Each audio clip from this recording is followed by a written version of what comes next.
Welcome to the Economic Times Power Talks. News, analysis, and opinion on constructive policy level solutions to the challenges facing the Indian power sector. The Economic Times Power Talks is presented by GE. Thank you for joining us. Please extend a warm welcome to our eminent panel.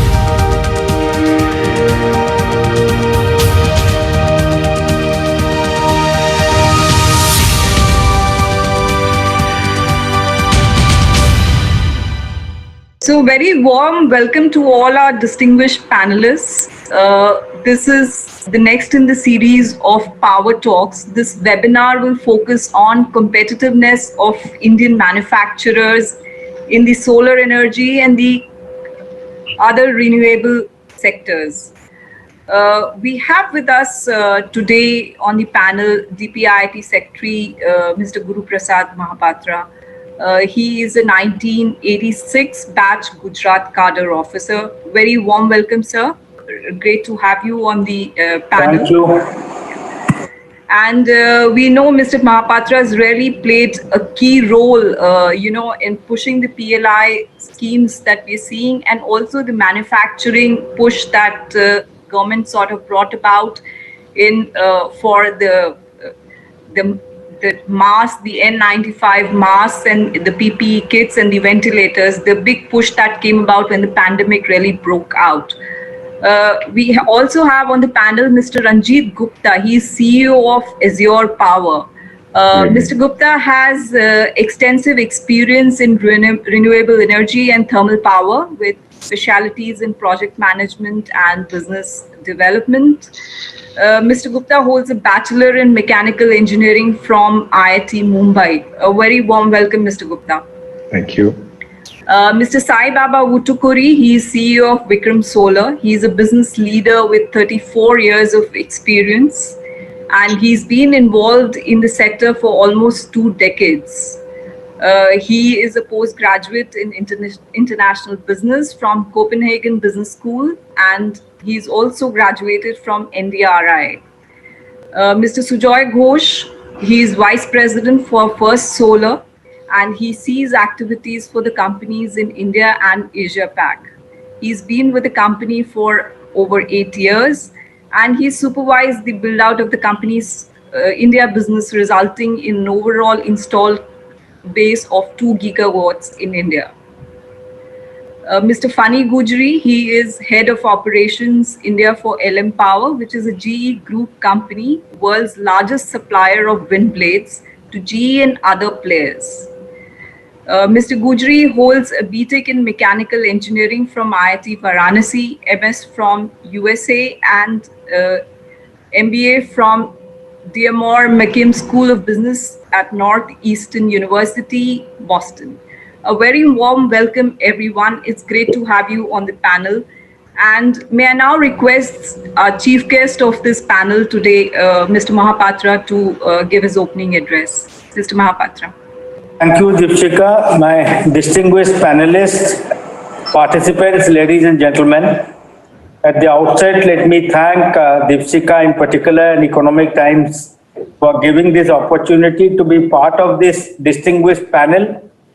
And as you mentioned their biodata, they are all much more qualified than me to speak on this subject. They have a whole career and they have spent a whole career in this sector. So they know both the strength and the weaknesses of this sector. They also know what has been done. They also know what needs to be done to promote this sector in the country. So I think we have a very distinguished panel, and I'm sure when they intervene, most of it will be very well, or a lot of it will be very useful to all the participants here. Just to give a brief general background to this subject, as we all know, power is one of the most critical components of infrastructure. It's not only required for day-to-day life, but if you want to focus on manufacturing, you require not only power, but you require good quality, reliable, affordable power. These are the 3 important ingredients of power. At the same time, because of the types of environment that we live in, there is also a concept of how environmentally friendly that power is. This is something, frankly, this is never a concern in India 5 years back or say 10 years back. So our concern was always to make affordable power. We have concern was to make reliable power. Our concern was to make 24/7 power. So now we are expected to replace the conventional, the non-renewable power with the renewable power, and that is where the wind and the solar and the biogas and many other forms of renewables coming, but more specifically about the solar and the wind power. So these are people who are with me on the panel who have significant exposure to these two forms of power. So they will be, I'm sure, putting a lot of very valuable comments on this. This government, particularly in the last 5 to 6 years, there have been a lot of focus on power. Firstly, very, very common things like making every household electrified in the country. I'm very happy to note that because of the Ujjwala and the other scheme, by 2019 April, every census identified village in the country has been electrified.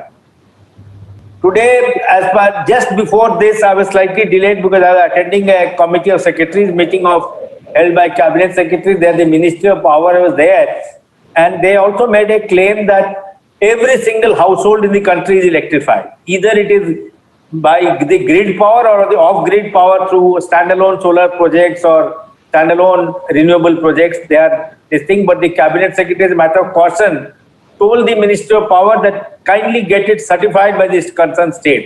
But overall, if you look at it, there's been a lot of focus firstly on supply of power.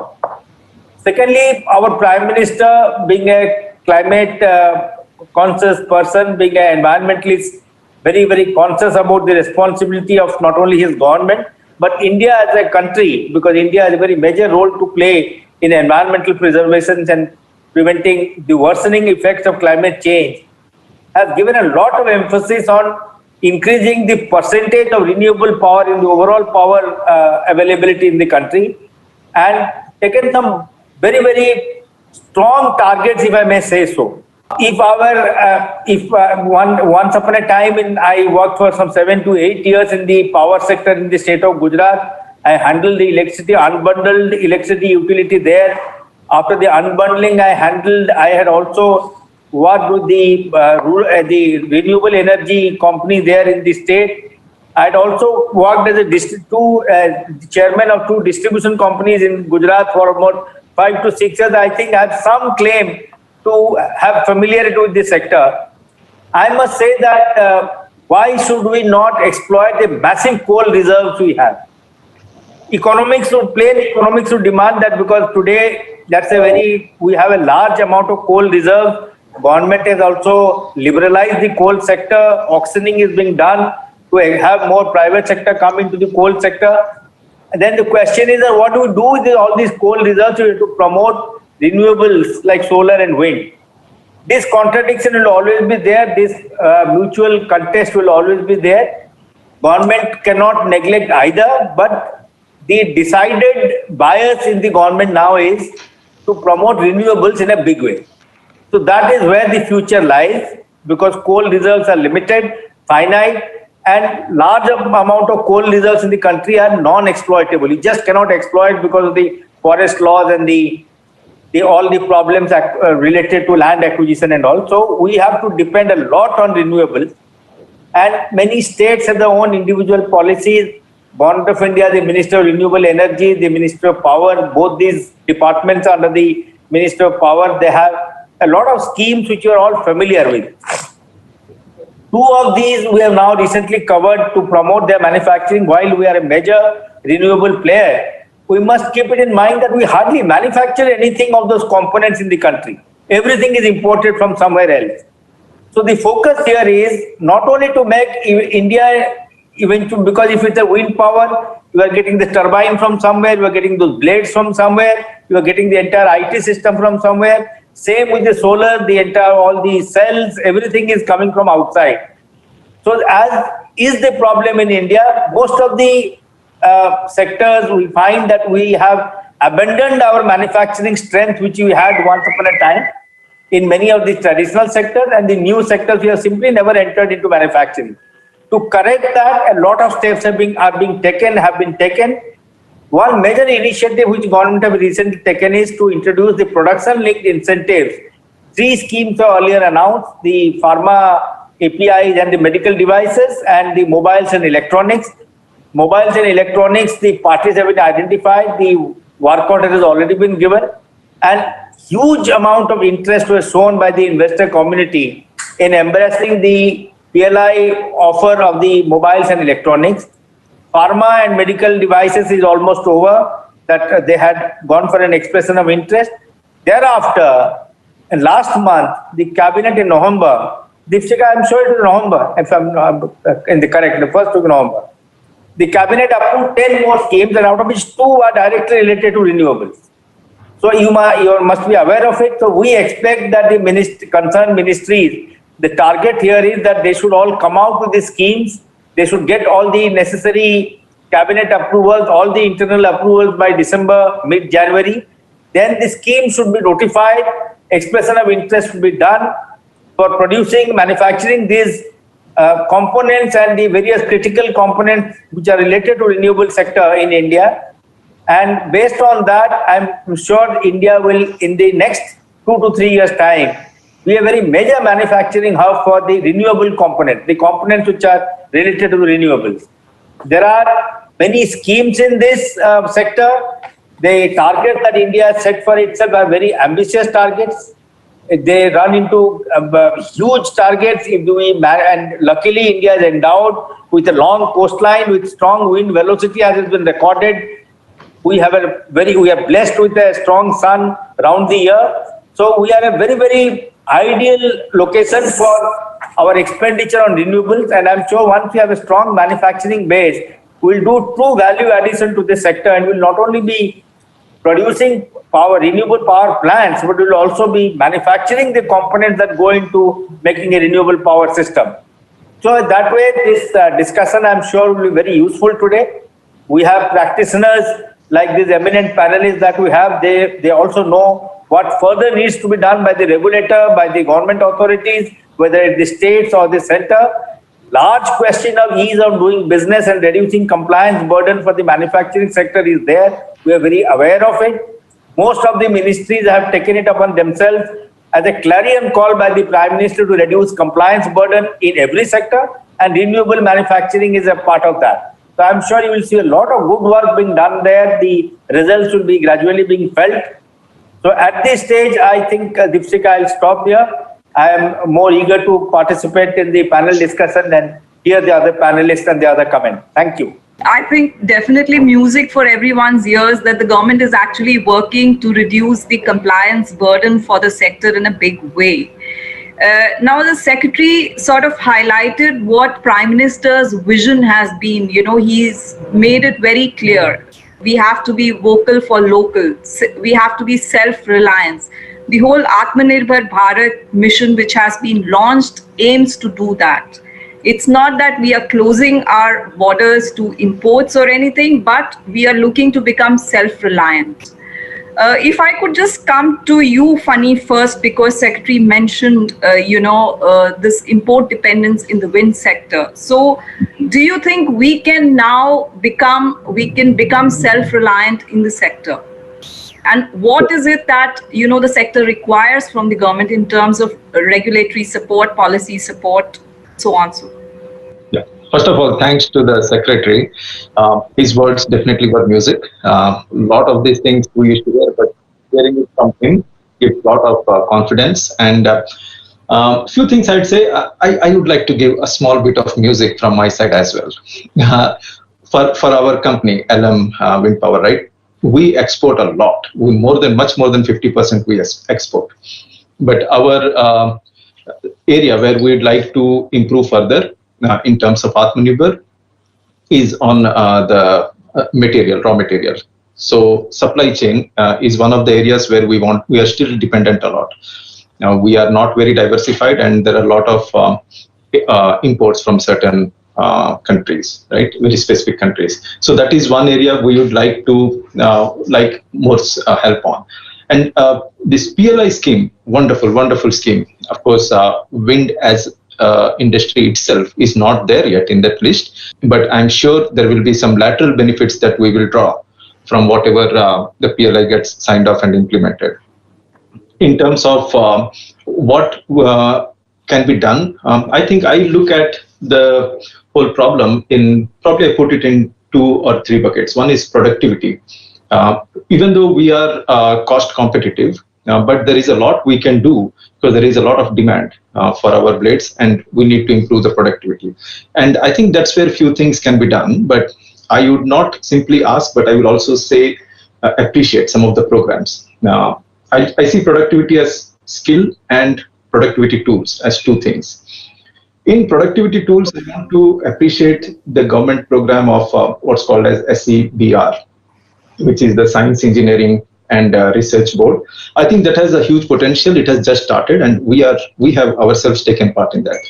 That helps us in bringing new technology into the manufacturing.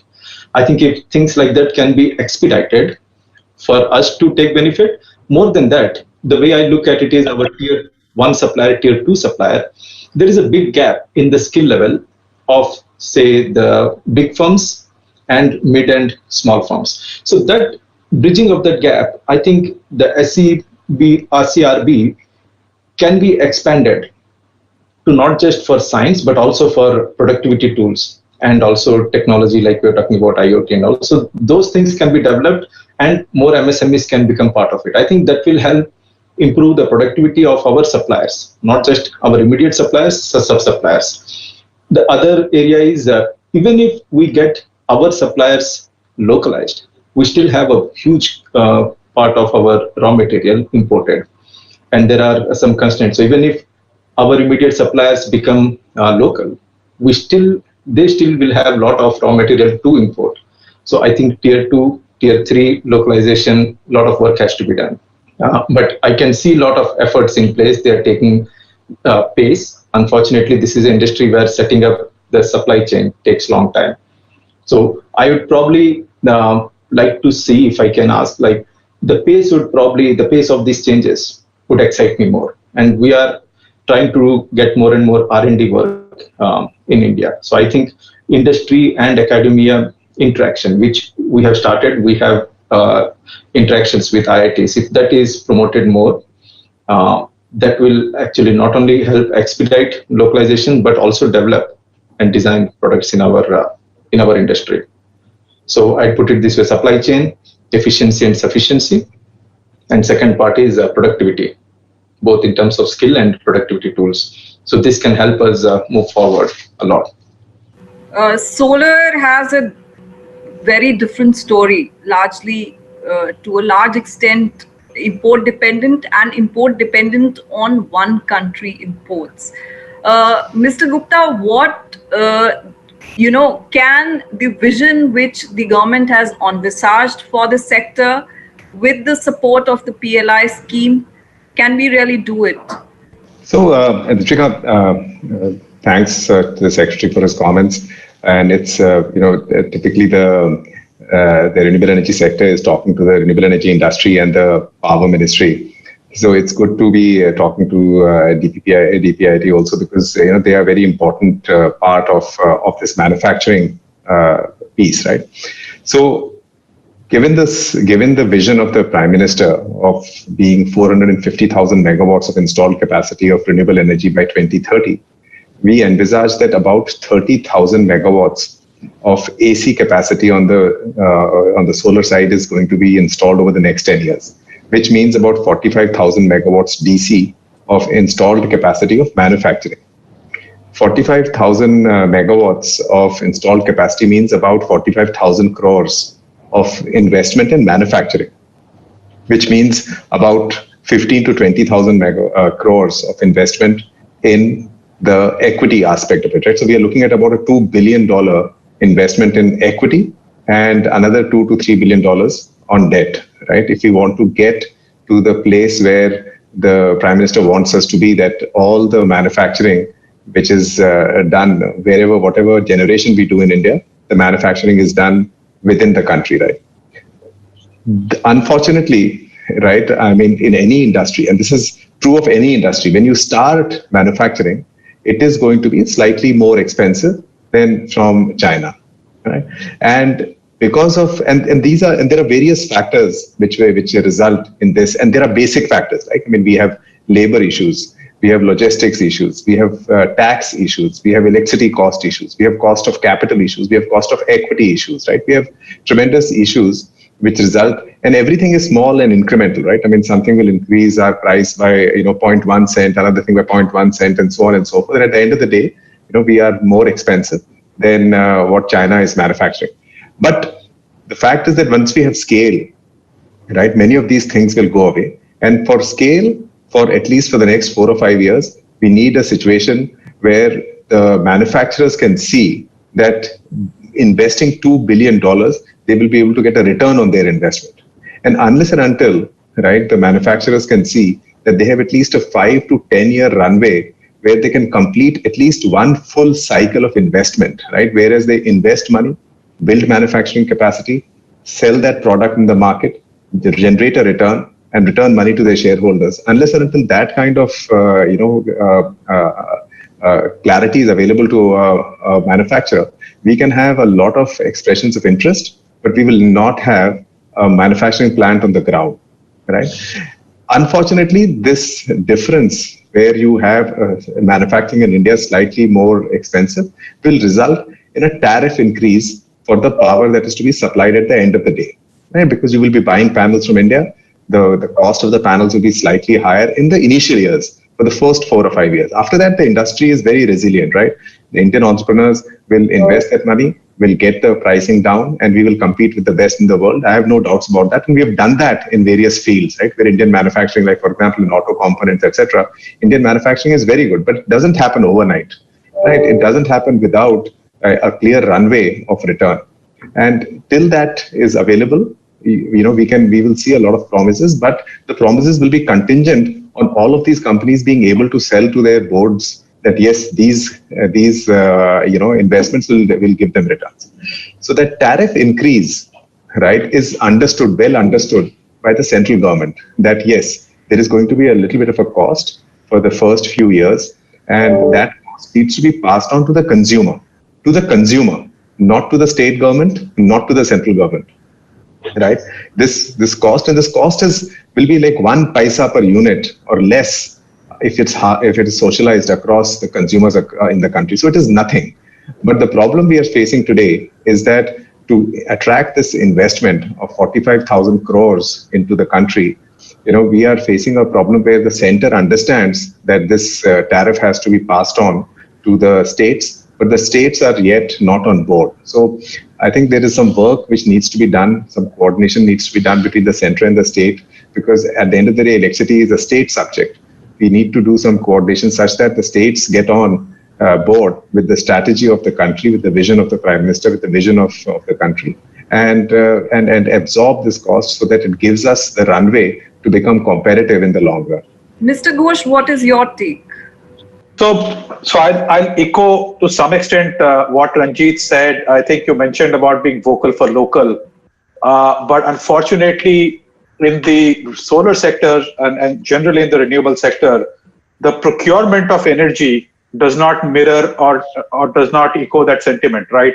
The procurement model, based on a reverse auction mechanism, which ultimately drives the winner of that auction to look at the lowest cost equipment, right? And unfortunately, today, at least in the solar industry, 90% of the global supply chain is in China. They did not build that supply chain by doing L1 reverse bid. They built that supply chain by, having a feed-in tariff mechanism where revenue certainty was provided to the investors and across the value chain, not just to the developer, but to the component suppliers, be it solar panels, be it inverters, be it EPC companies, which is why today you see the largest EPC companies in the world are all from China. Most of the large inverter companies are all from China, and not just solar modules, but across the board. And I think if we don't have to look to China for that. I mean, in India, the whole wind sector, the whole manufacturing of wind flourished in an era where wind had a feed-in tariff. So as developers, there was revenue certainty. People knew what the economics were on the project. And so the pricing certainty was there across the value chain. Unfortunately, or fortunately, We've had a reverse bid mechanism and an e-auction mechanism being adopted for solar. Yes, it has driven the cost of energy down to the consumer, but there are several question marks on quality and reliability of the assets, of the equipment, and the ability to produce power over a 25-year life.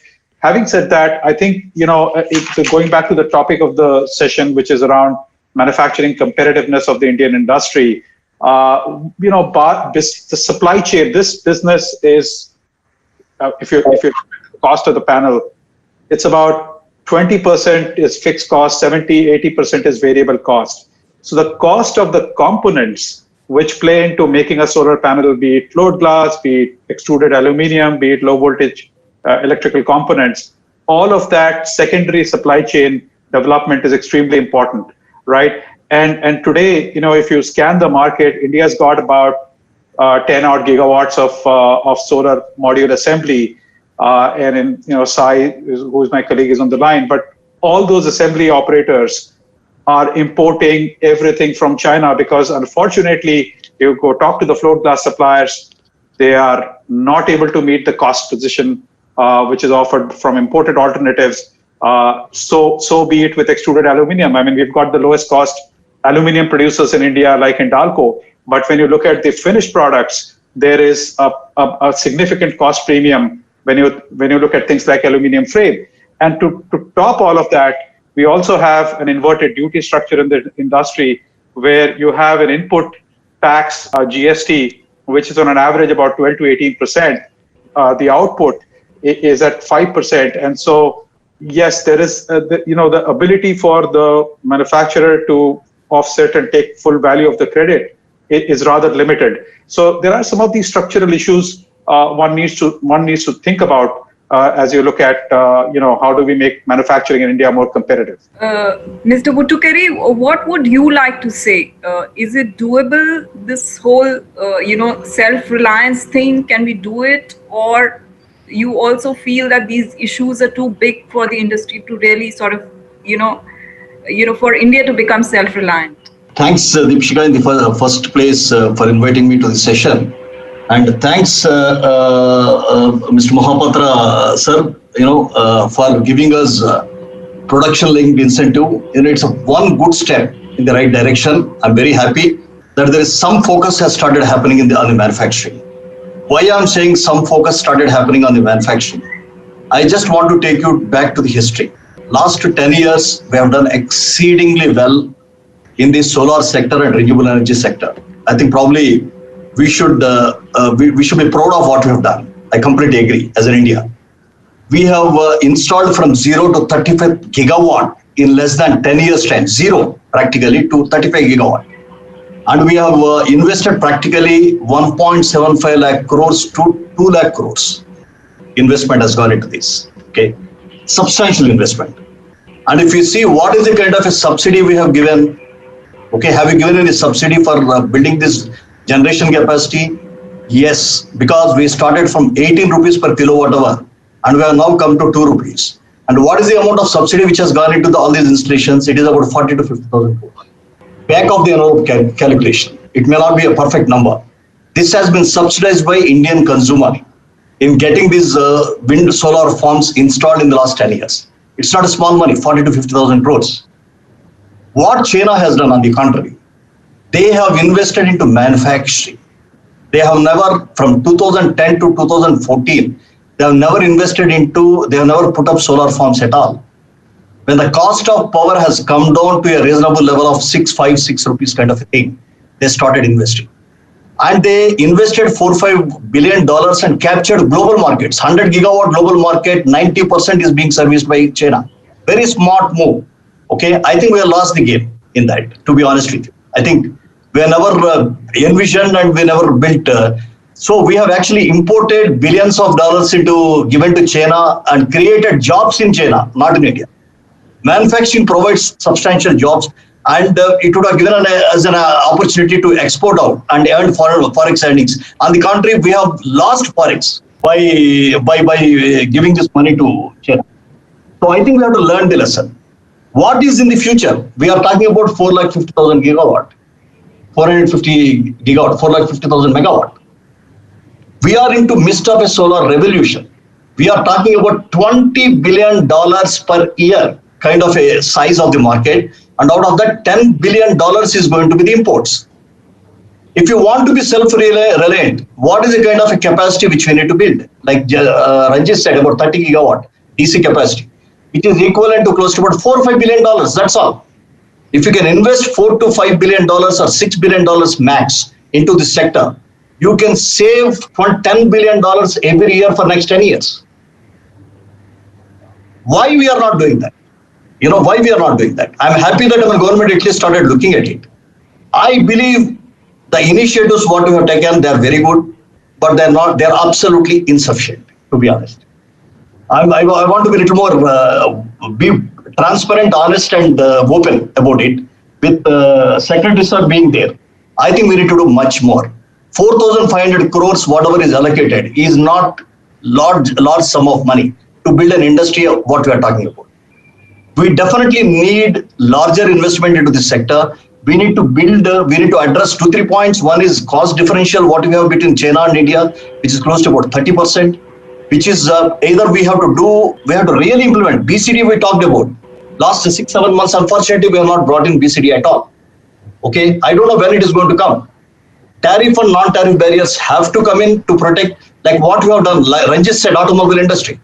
Automobile industry also exactly the same position as what solar was in 1990s. We were all 85s. We were all importing everything. Today, we have got a self-sufficient industry because we put tariff barriers, non-tariff barriers, built ecosystem within the country, built, all that. We need to reinvent the wheel at all. We just copy whatever we have done in automobile industry. Just copy that, paste it here for solar, and we'll have a thriving industry in the sector. But we need to have a manufacturing policy, crystal clear manufacturing policy, which we don't have right now. We don't have. We definitely need to have crystal clear manufacturing policy, and we should define what kind of domestic manufacturing in terms of volumes of megawatts we intend manufacturing within the country. Define that as a goal, not just installations as a goal. Define manufacturing, how much it is going to be as part of the manufacturing policy, and create manufacturing capacities by doing all this. Then we'll be able to achieve.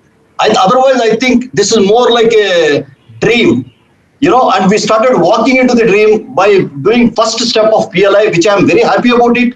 And I don't want to be too pessimistic, optimistic only. I'm very happy about it, but it is not sufficient, to be honest with you. I think that can only meet maybe 20% or 15% of the total requirement. If you want to build a robust industry, much more things needs to be done.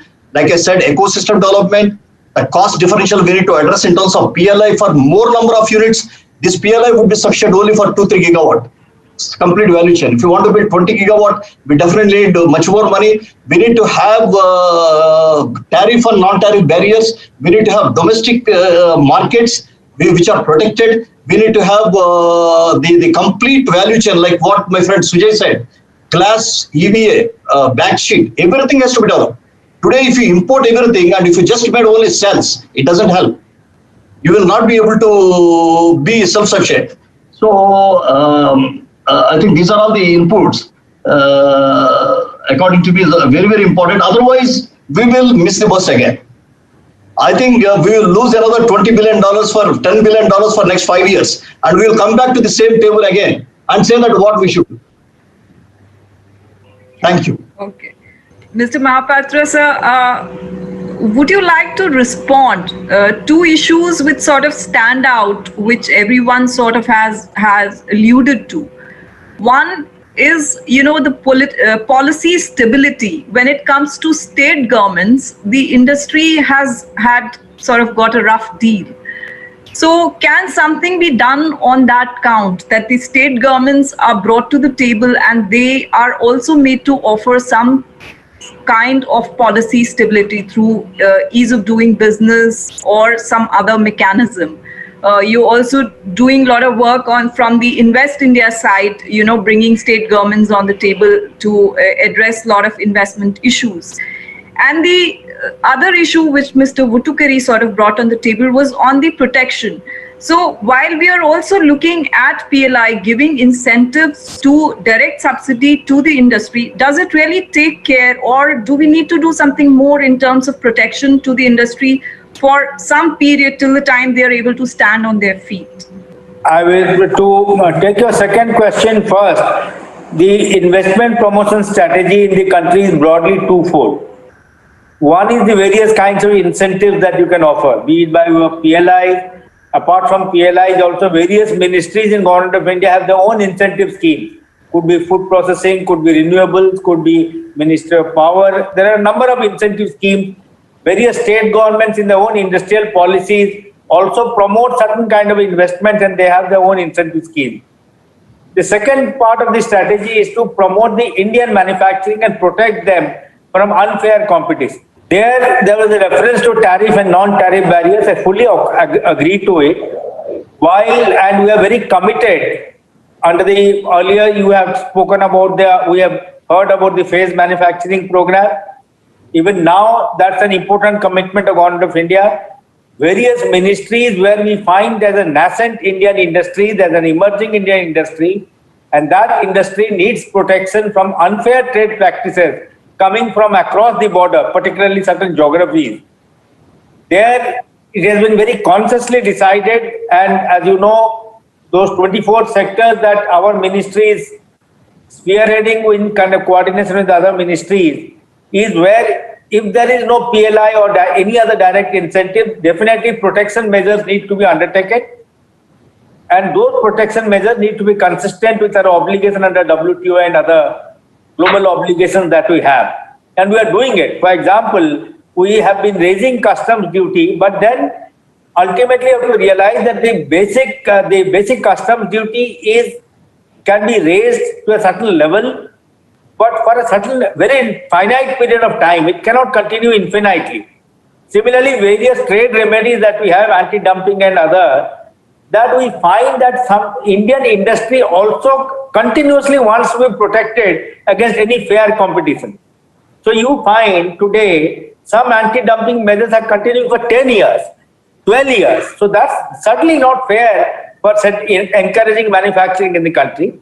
Having said that, I still agree with the panelists' opinion that we must continue to protect industry through tariff and non-tariff measures.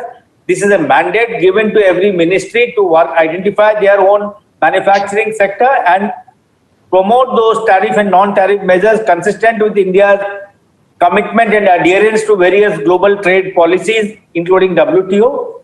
And if we have specific policies that you think the protection measures that the ministries should undertake, which are not getting enough traction, you're most welcome to bring it to our notice. So we can assure you that we'll take it up on your behalf with the concerned ministry. Second is through public procurement. A lot of focus has been given today under the laws of the land, under the public procurement guidelines that we have issued under the General Financial Rules and GFR to promote and protect Indian manufacturing industry by ensuring that the central public sectors, which spend a bulk of the Government of India expenditure, only to buy from Indian industry by promoting directly purchasing from Indian industry. So you must have heard that today we have now made registration compulsory for bidders coming across certain land bordering countries from the country, so that they first register themselves if they want to participate in any central PSU tender.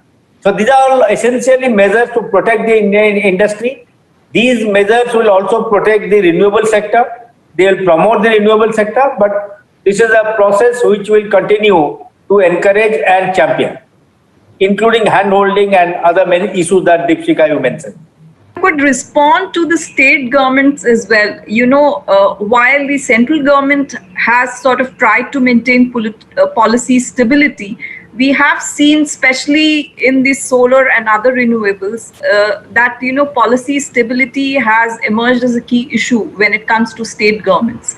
So is there something that the center is doing to ensure that this happens, or can this be done as part of the whole ease of doing business initiative that states can be made to commit on providing policy stability? One is definitely the ease of doing business. That is something which a working compliance burden I talked about. But one recent initiative we have taken, which is officially we have taken, we are trying to enter into an MOU between the state government and the central ministry and the government of India, that to encourage investment in that state, the state must guarantee certain things. One is policy stability. That if state has announced a certain distribution system where they buy a certain percentage of renewable, then they must not change it for a certain number of years. We have just drafted an MOU, sent it to the states for their consultations.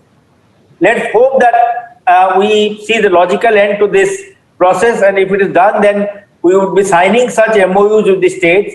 These couple of unfortunate incidents that you referred to happened in one particular state government, but in a democracy, when a regime changes, certain amount of these changes also expected, is nothing new. This happens in other countries also. If this happens in US or Europe, we don't object. If this happens in India, we are very, very critical.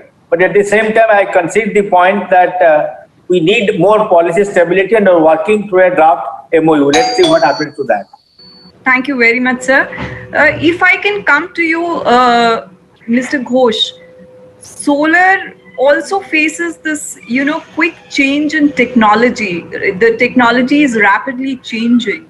So what kind of investments are we looking into the R&D in the sector, and how prepared is the, industry to sort of really take it forward? So I can, yes, you're right that the technology is rapidly changing. Especially over the last 3 years, we've seen a lot of churn in the technology. I can speak for our company, First Solar. We've invested more than about billion plus dollars over the last 5 years in terms of upgrading our technology, looking at new materials, looking at how do you upgrade your manufacturing to IR 4.0, increase throughput of the production. So there's kind of R&D on both sides, on the primary material side as well as on the manufacturing process itself, in terms of throughput and efficiency increases. So yes, there is a significant amount of investment required in R&D. Companies are doing it, and that's where scale becomes very important, right? And in this industry, especially in the manufacturing of solar photovoltaics, companies who are completely integrated across the value chain, that they do everything from semiconductor to the finished modules, have a natural advantage over companies who are only doing back end or part of the overall value chain, right? And unfortunately, most of the current industry in India is really doing just the module assembly piece, which is like about 20, 25, 30% of the overall value chain. And so those kind of operations would always remain susceptible to changes which happen in the upstream side of the technology. And then you'll have to continuously keep investing capital, right? To keep your lines, keep your manufacturing upgraded and those kind of things. So I would say from an R&D standpoint, there are two aspects. One is, as new technology comes in, how do you commercialize? How do you take that technology which you develop in the lab to a full-scale production where you're producing millions and millions of panels? And then the other part is, how do you upgrade your production facilities to keep in pace with the new technology? But all of this, Deepshika, kind of comes back to then, what is your essential business model? Are we generating enough money to keep cycling back into investments in R&D? And here, my only comment is, there are companies who have done this successfully, and then there are companies, and especially in China, where you see a lot of bankruptcies happening. There are companies who come up, scale up, but then in their endeavor to provide a low cost product, they don't make enough revenue and enough margins to keep investing. And so then you have a new company coming up, and a lot of it is actually supported by the government, right? If you go to the Western world, where most companies are either investor driven or public listed, yes, this industry has witnessed a lot of bankruptcies, a lot of failures. For every success story, I think there are 10 failures which have happened. But it's an industry where very hard to make money. And so you will have to constantly think about your business model in terms of is the business generating enough margins to support the R&D investment? If you do, then you survive. If you don't, then you end up somebody else takes the lead, and that's what we've seen happening in this industry over the last 10 years. Mr. Wuttukuri, what would you like to say on this? What can the industry do, or how prepared is the industry to sort of deal with this? Are we ready for making such investments in R&D when the technology has such low shelf life?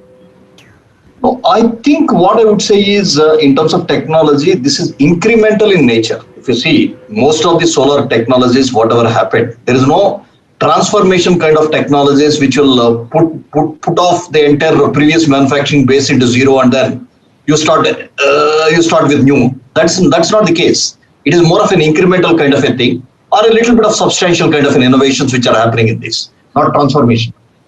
So as far as R&D is concerned, India is concerned, number one in the first place. India, many of the Indians, most of the companies if you take globally, most of the CTOs if you say, many of them are Indians. Okay. Very, very interesting thing. We don't have manufacturing base in India, but we have got most of the technical resources who are working outside. In the serial most positions in the solar companies are all Indians. Where did they come from? CEL, BEL, BHEL, and Tata BP Solar and all that. When there was no manufacturing industry, globally we had a very good manufacturing industry in India. We lost it, unfortunately, because we didn't scale up our capacities. So in terms of manufacturing R&D investment is concerned, of course, I completely agree. If private sector has to put in money, they have to make money. Otherwise, they can't put in money. It's not practical. And the size also should be there. Okay. Right now, the size and the scale and all that is there and also the government support is there in China. Okay. That way, Indian private sector has got the weakness. We definitely need some support from the government. Okay, in this R&D. Maybe we should create a good R&D base within India. With the good lab within India, which is forward-looking technologies we need to develop, but which is more of incremental and substantial than transformational. It doesn't make any sense because, a solar paint or something, which is maybe 30, 40 years down the line, it is going to be a reality. There's no point in investing in crazy technologies like that, which are practical and which are going to come into traction and the commercialization in next 4 or 5 years. We need to see and work on that, and it's not a major investment. Let me make it very clear. We are talking about manufacturing industry itself is $4 or $5 billion what we require, and if what we require is maybe $1 billion, maybe $400-500 million kind of a investment what we require in R&D, it can be made available, and we can definitely match with Chinese and other countries as far as technology and R&D is concerned. I don't see that going to be a constraint. I think I just want to add one more small point here, because coming back to the policy front, we have already achieved 2 rupees to 2 rupee 30, 2 rupee 40 paise. What are we doing reverse auction for? Our average cost of power production in the country from all other renewable energy sources is not less than 4 rupees or 4.5 rupees. We are already at 2 rupees. Why are we doing auctioning? Why are we doing reverse bidding? Where do you want to drive down this price to? I don't understand. If you can make it as a feed-in tariff, like my friend Sujay Ghosh has said, okay, the deployment of this solar energy becomes absolutely, in a very, very faster pace. Okay, if you want to achieve 450,000 megawatt, you can very comfortably achieve because number of projects will come out, not sanctioned by government. I think we should move into the feed-in tariff regime very, very clearly and make the sector open, not reverse bidding and all that, so that more and more installations. And the right place for solar is actually rooftops. Point of consumption. This is the beauty of this renewable energy, where you can actually do in a few kilowatt to megawatts.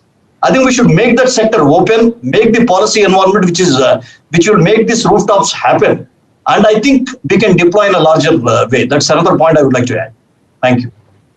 Mr. Gupta, would you like to add to this in terms of R&D? where do you see the domestic industry? Is it prepared to undertake, or these issues which Mr. Hutukeri highlighted, they will sort of come in the way?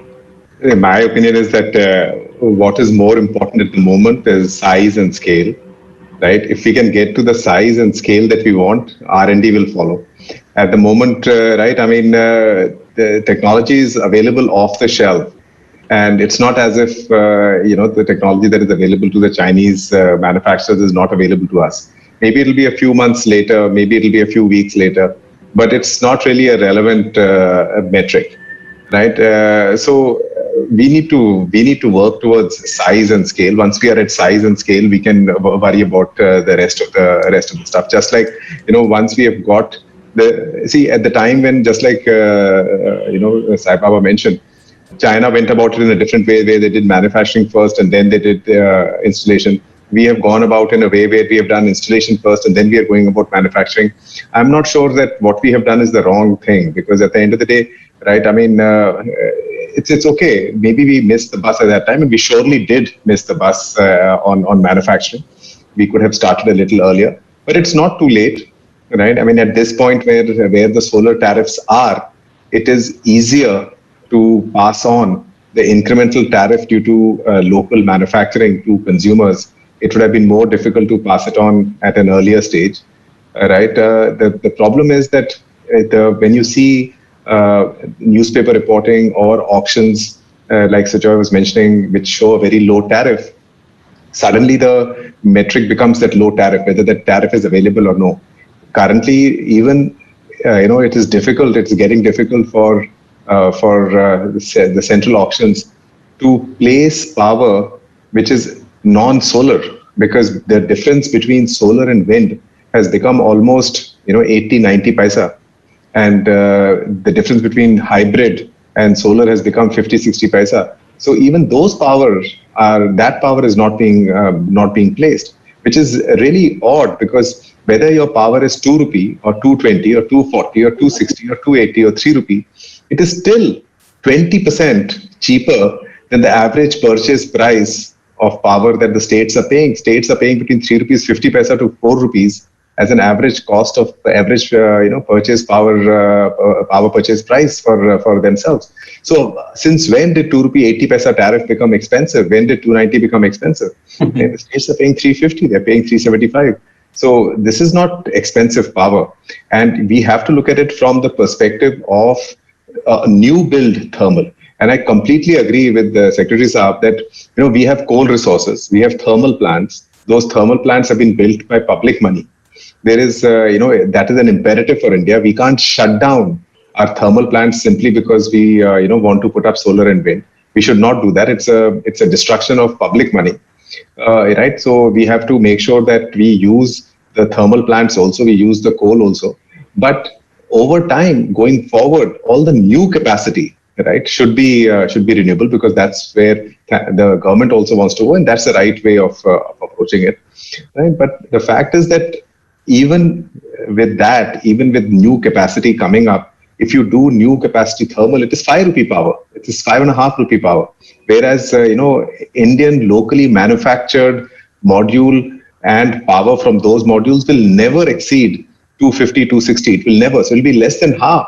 So it's an imperative. We need to do this. I mean, and the issue is to convince the states that this is really in the best interest of the country, and even then, it is cheaper than the power that they are buying. Right. Before I come back to the issue of lower tariffs, I want to come to you, Funny. You spoke about that entire supply chains need to move in. You can't have isolated manufacturing if we are really looking to make it big in the manufacturing.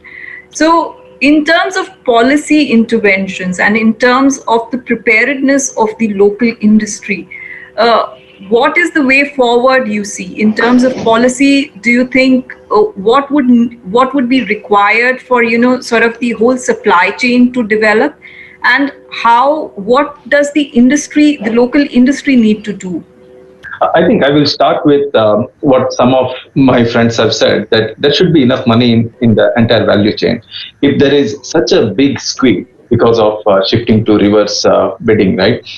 There is no money. And this is a nascent industry where investment has to happen. If that has to happen and if there is no money, then we don't will kind of, it to say, see its death. Wind industry is slightly different from solar, and I think even the products that we make, they are different. The technology involved is different.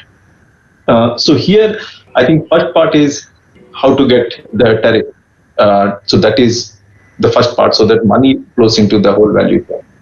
The second part, supply chain for this. I'm on the blade business, so I can see that supply chain plays a critical part. Manufacturing is still a lot manual in nature. So India is most favored in terms of manufacturing of the wind blades. So from that point of view, if I have to talk about my industry in particular, it is the supply chain. And we want to not only make it domestic, but the tier 2 supply chain should be diversified. We have recently seen how dependent we were on one or two countries, specifically one country, and how that has affected us. Diversifying and building an ecosystem where tier 1 and tier 2 supply chain, they can come in and they can open up their manufacturing units. That's important for this business. When it comes to demand and R&D, there is R&D money involved, but not by Indian manufacturers. It is mostly overseas manufacturers. But for my business, LM India, if I have to speak, we have the largest R&D center in India for our business. And I think the good reason for that is we have a large pool of well-trained engineers. Yes, in special pockets, but that works very favorably for us. So I'd say that one is for the revenue to come in. That's very critical for the entire value chain to invest and then look forward to. The disruption that we have seen recently has really hurt us a lot. Mr. Mahapatra, two issues which sort of were highlighted by some of the panelists. One was on the whole process of auction, this aggressive bidding. While, one argument can be that, nobody is asking the industry to bid aggressively. But do we really need to look at, how this auction mechanism is sort of designed? And also, I know you need to leave, you're in a hurry, to your closing remarks.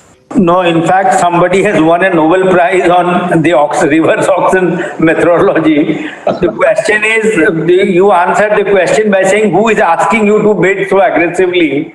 When you know the components price are different, the total cost of production is different, but there is no easy answer to it.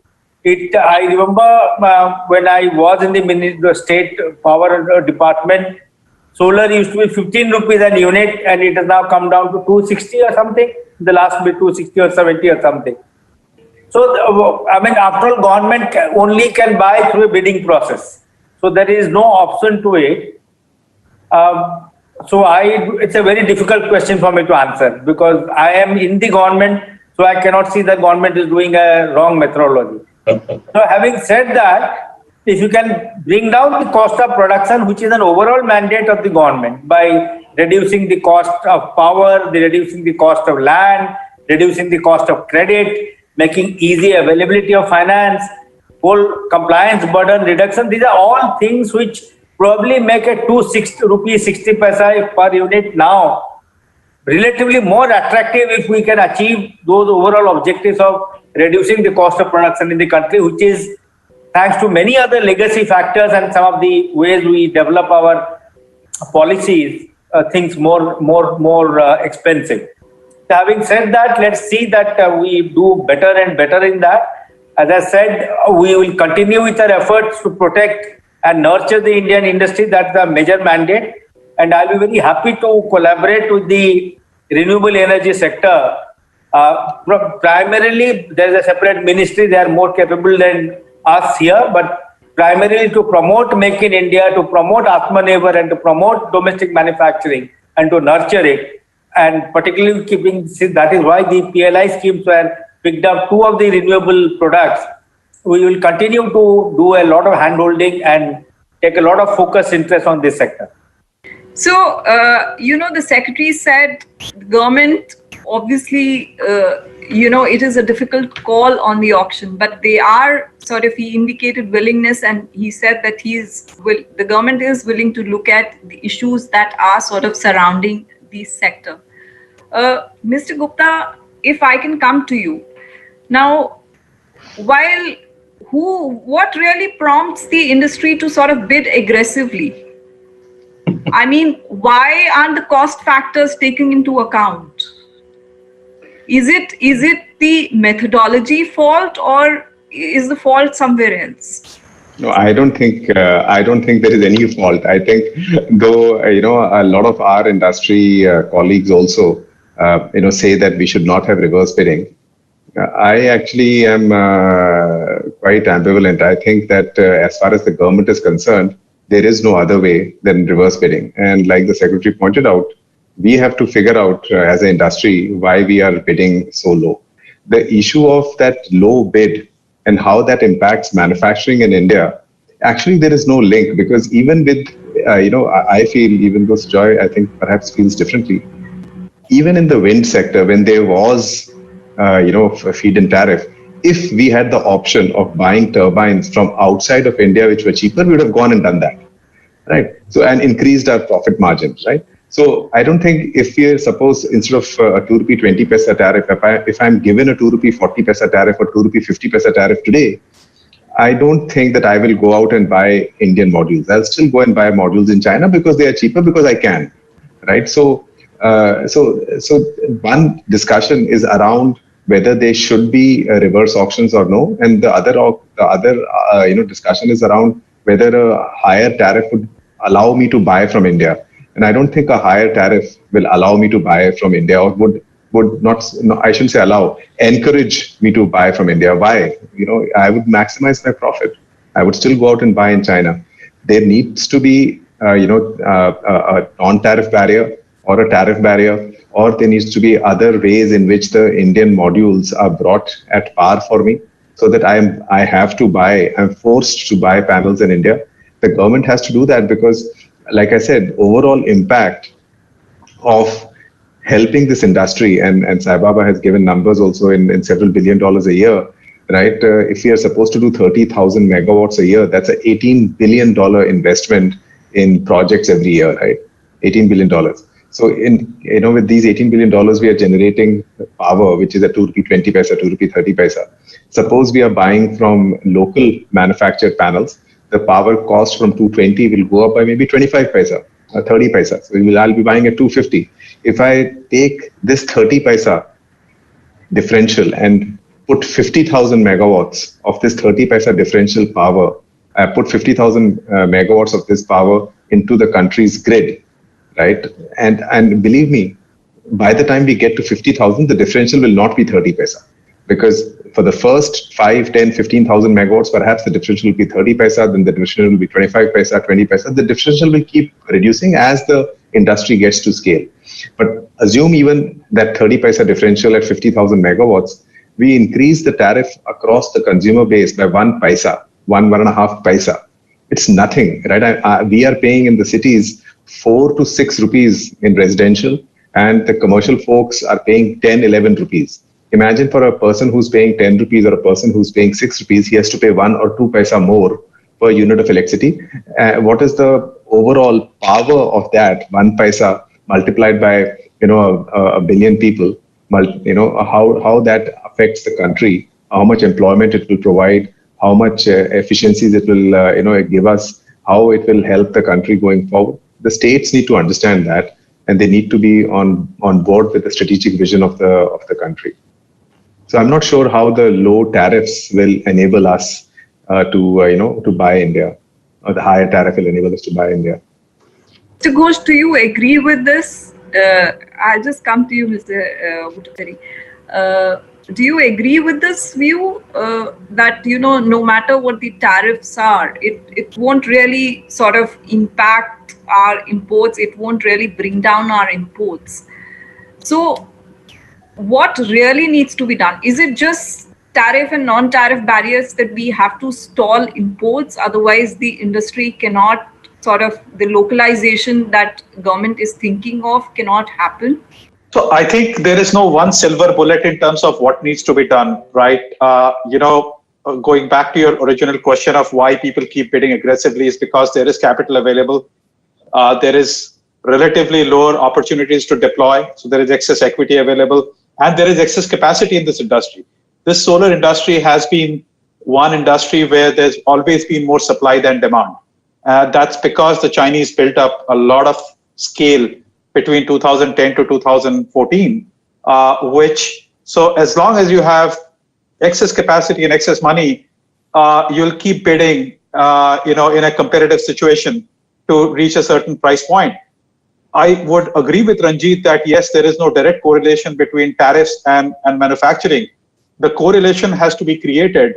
And I think the issue which we face in the Indian solar industry is that the entry barriers are very low, right? And therefore, there is no specification around technical standards, around quality, reliability of these equipments, and as you start to bring in all those elements into the procurement aspect of renewables, whether it's wind or solar, you would see then different behavior from the companies who are procuring the equipment for renewables.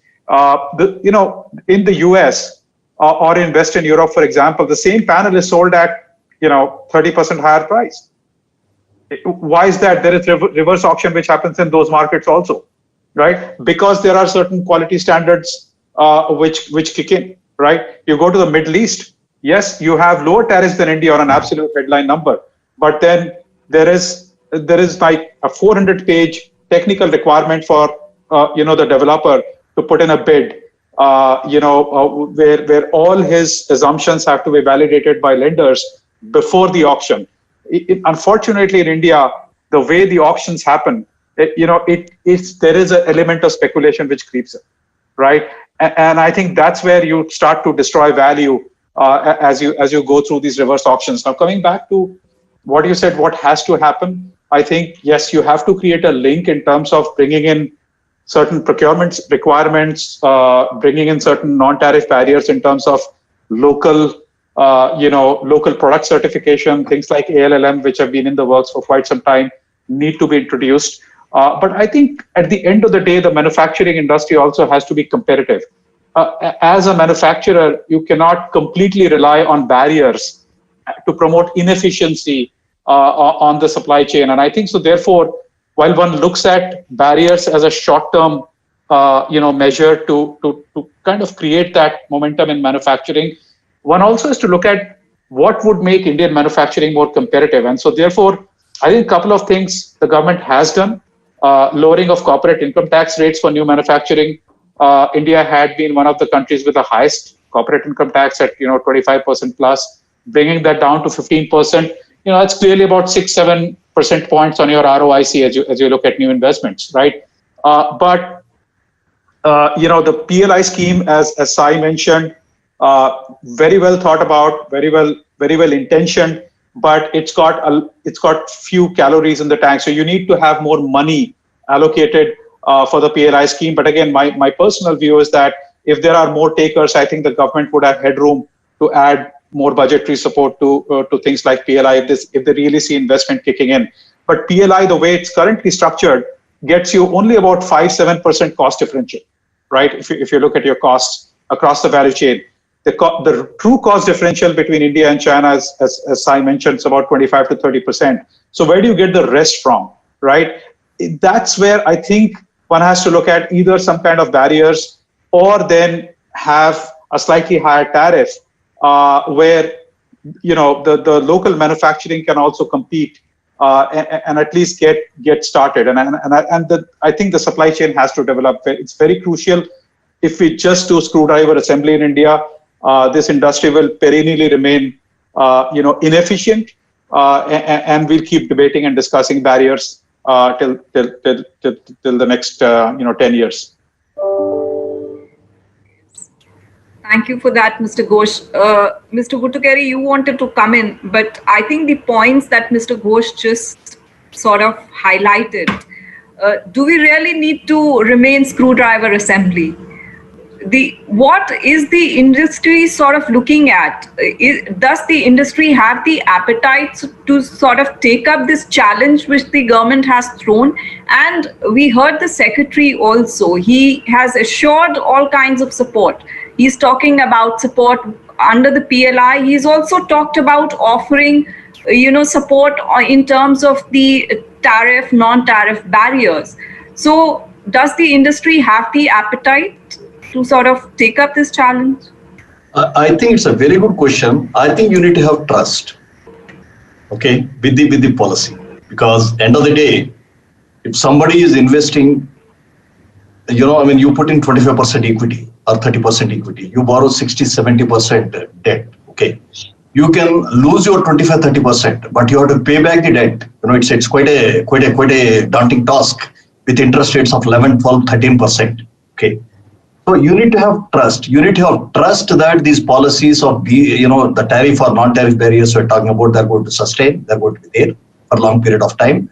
And these subsidies, what we are talking about, the support, whatever we are talking about, it is going to be available for 5-10 years, very clearly. Okay. And the ecosystem is going to be built and it is going to be available. Okay, you need to have all these things before anybody can come forward and invest. And domestic market is going to be there. Like for example, Ranjit, what he said is absolutely right. No private developer would like to do favor to a manufacturing industry just because he likes to buy. Okay, because the board will sack him. They will say that you are here to maximize profits for my investment. Fundamental. We cannot go by patriotic kind of a thing, themes and all that and buy. Okay. So it is the government, like what Ranjit said is very, very clear. There is a price associated with it. If you want to buy from domestic industry, there's like what Sujay said, 30% differential. We need to pay that. Okay. Whether government pays it or we create a barrier so that it gets paid automatically, because it gets absorbed by domestic manufacturer, it gets passed on to the consumer in the form of tariff or whatever it is. It has to be done. You need to realize this is the cost associated with that for next 5 years. Okay, after 5 years, like what happened in automobile industry, it will definitely going to be self-sustainable and we are going to reap benefits in a phenomenal way. That investment mindset has to come into government very clearly, that this industry has to be nurtured by giving a small piece of cake, like 4,500 crores means nothing. You don't achieve anything substantial at all with 4,500 crores. I think it's going to be an attempt which we are going to kind of an incremental support, small support. It will not work. You need to bring ecosystem. You need to bring larger investments into this sector, and you will get benefited. Point number one. Point number two. What are we trying to do? We are already reached to 2 rupees. Is that our objective is to get to zero tariff? Or is our objective is to get, the power consumption, power available to the consumer, okay, fundamentally, and create jobs, make the economy to grow, create exports. What exactly is the objective? We are confused, to be honest with you. If we 20, 30, 40 paisa doesn't mean anything, like what Ranjit has explained very clearly. Our cost differential is substantial. So we should go back to the blackboard, according to me. We're still not gone back to the blackboard. What exactly we want to achieve by 450,000 megawatt? Do we want to increase the farmers' income? Then go for energy farming. I'm telling you, this industry gives a substantial opportunity for energy farming. A farmer can generate power and feed power into the grid. Why don't you look at it seriously and deploy? Make the money available. It need not do only centralized solar farms. You can do solar farms of 1 megawatt, half megawatt in various, and the differential may be 20 paisa. The farmers can get alternative income source, which we wanted to get as a country. Number two, do a substantial focus on distributed generation. That's the beauty of this, the flexibility the sector gives. We are not focusing on that. We are focusing more on centralized and tariff-based bidding. I think we have to go back to the blackboard and look at it. And what we want to do, we want to conserve our foreign exchange. That means we need to manufacture. Okay. So our objectives are not very clear and we are not clearly chalking down the strategic plan and business plan as a country as a whole. what exactly is required? I think there is a bit of confusion. I think we definitely need to have clarity on that and then move forward. Thank you. If I can come to you, Funny, what is the story in wind? Yeah. So I have heard all three other panelists. I will say that our industry is quite different when compared to solar, obviously, but the impact of tariff is the same. We are both hit by that, and additionally, in our case, execution of projects has been an issue, big issue. And again, support on tariff is needed to sustain and grow the industry, and only then they can flourish, invest in R&D, grow. But if I look at the cost of manufacturing, the story is quite different. The cost of manufacturing of wind blades. Now, again, I'm not talking about the entire value chain. I'm talking about the particular value chain that I am part of. So here, the cost of manufacturing in India is lower, and it is still quite favorable compared to any other country, and for that matter, even compared to China. And we are net exporters of blades in LM. So I think this can be improved further, and the main reason is the cost of manufacturing, and primarily because it's a very manual process. And again, if I have to compare with other industries, we are still very much nascent compared to other industries. If we look at the technology that is there in manufacturing, even that has to improve significantly. There's a lot of scope, and that's happening. So tariff support is definitely needed for the whole industry. And in terms of cost of manufacturing, we are there, but in order to increase the capacity, we need a lot of support from government, particularly in supply chain, setting up tier 1 and tier 2 supply chain that will help the. We have now come to the close of this it's a very interesting panel discussion.